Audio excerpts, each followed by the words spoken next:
இன்னும் one last டைம்னு ஜனநாயகனை பார்த்துட்டு இருந்திருப்பேன். என் பசங்க வாய்ஸ் நோட் அனுப்பிச்சிருந்தாங்க. அப்பா இன்னைக்கு ஜனநாயகன் ரிலீஸ் தானே, நான் ஸ்கூலுக்கு போயிட்டு வந்தோனையும் ஜனநாயகன் கதை என்னன்னு சொல்லுங்க. அப்பா நீங்க நாளைக்கு வந்தோடனே நம்ம எல்லாரும் சேர்ந்து ஜனநாயகன் படத்துக்கு போகலாம். ரொம்ப எதிர்பார்த்துட்டு இருந்திருக்காங்க பசங்க. ஆக்சுவலாக அவங்க இதெல்லாம் தெரியாதுல்ல, பிரச்சனை இல்லாமல் ரிலீஸ் ஆன விஜய் படம் எது இருக்குது. ஆனால் அது ஒன் லாஸ்ட் டைம் கடைசியாக ஒரு படம் ஃபேர்வெல், இதுக்கு எதுவும் பிரச்சனை இல்லாமல் வந்திருக்கலாம். ஆல்ரெடி இங்கே இருக்க கவர்மெண்ட்டே பகாசக்தியை ரிலீஸ் பண்ணுது. பட் அதை நான் ஒரு வைவாக நினைக்கல. ஏன்னா இன்றைக்கி ஜனநாயகம் பார்த்து நாளைக்கு நான் பகாசக்தி பார்க்க நினச்சேன். அந்த படமே முக்கியமான படம் தான் நினச்சேன். பட் இந்த சென்சார் சர்டிஃபிகேட் இஷ்யூ பண்ண மாட்டாங்க, இன்றைக்கி படம் ரிலீஸ் ஆகாதுங்கிறது ரொம்ப கஷ்டமாக தான் இருக்குது.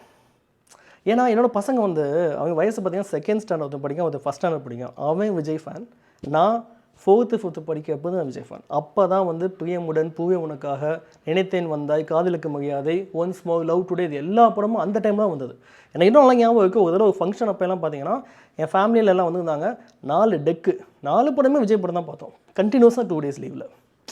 அப்போயே நான் 4th 3rd படிக்கிறேன்னா எவ்வளோ சின்ன வயசு. அப்போ இருந்து இன்றைக்கி என் பசங்க செகண்ட் ஸ்டாண்டர்ட் வரைக்கும். ஸோ இந்த பெரிய ஜேர்னி அவ்வளோ என்டர்டைன்மெண்ட் நம்ம கொடுத்துருக்காரு. அவங்களோட லாஸ்ட் மூவியை நம்ம கொண்டாடி அனுப்ப வேணாமா? அரசியல் நீங்கள் சப்போர்ட் பண்ணுங்க, பண்ணாதீங்க, அது வேக. நான் அதை பற்றி பேசவே இல்லை. எப்பயோ ஒரு ரிலீஸ் ஆதான் போகுது. எப்போ ரிலீஸ் ஆனாலும் அன்றைக்கி தான் தீபாவளி, பொங்கல், கிறிஸ்மஸ் எல்லாமே அன்றைக்கி தான் தளபதி கச்சேரி.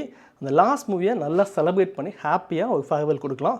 ஏன்னா இவ்வளோ தூரம் நம்ம என்டர்டெயின் பண்ண ஒரு ஹீரோவுக்கு என்னோட கடைசி படமான சமூக